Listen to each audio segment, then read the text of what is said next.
Guys, so today I'm making a flan de queso. It's a Puerto Rican cheese flan.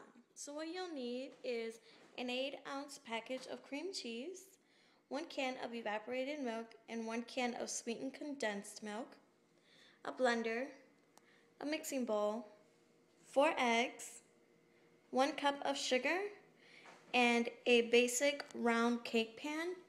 And you'll also need, I want to say this is a 9x11, bigger, this is just an aluminum pan, big enough to fit your cake pan. I forgot to actually mention that you're also going to need about a tablespoon of vanilla and a can of milk. What I do is I pour the milk into the condensed milk can. So I want to say it's about a little more than a half a cup. And that way all the stickiness of the condensed milk can kind of come up with the regular milk.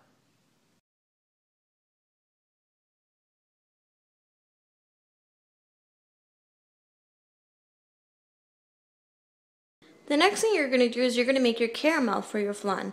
So you're going to have your heat at about medium, not too high because you don't want to have this caramel harden too quick. You're going to pour your 1 cup of sugar in your pan.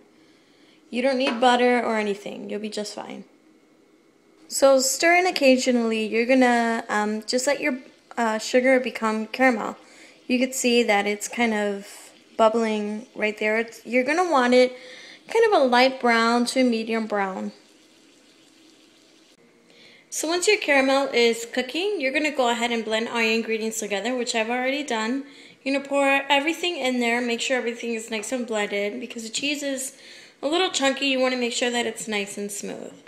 So my caramel is done. I went ahead and poured it in the pan, and once you pour it in the pan, be careful because it's really hot. You're just gonna kind of swirl it around and make sure it covers every corner in there. So once you take out the flan, everything has caramel.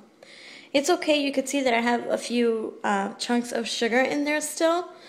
I didn't want to cook it for too long because then it would burn. It's okay if you have just a few pieces of sugar in there still, because once you put it in the oven, it'll all melt together. So the next thing you're going to do is you're going to add 2 cups of about room temperature water into your pan here, your bigger pan, not your cake pan. And your cake pan with the flan in it is going to go in here. So your flan should look like this. You've got your water in there, your cake pan with your caramel. Once you have the caramel in there, you can pour your flan in there really slowly. You don't want to get underneath that caramel that we put in there. And once that's all done, you're basically just going to put your oven on to 300. You're going to bake for about an hour. You can check it halfway. If it's a little too jiggly, I guess it depends on your oven and how fast it cooks. Mine is about an hour. An hour is perfect.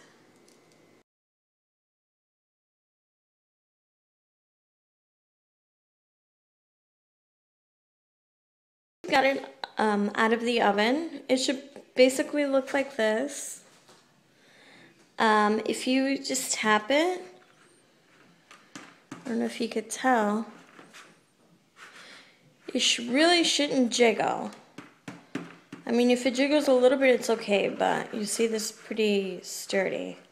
Now, once you know that it's cooked all the way and it's not jiggly, take it out of the water bath. If you don't, since the water is hot, it'll continue to cook. And after an hour, it's done. It does not need to cook anymore. You're going to let it cool down for about 15 minutes. And then what I do, you don't have to do this, I put it in the refrigerator for about another 30 minutes.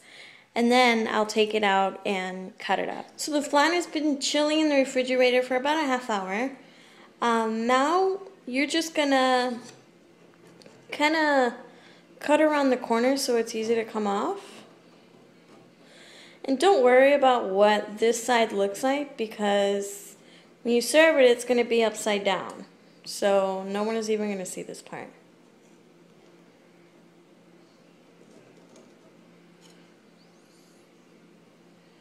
Okay? Now we're going to flip it onto a plate. So here's the finished product. I basically just took my pan and flipped it over on a plate, tap it a few times, and it should be really easy to come out.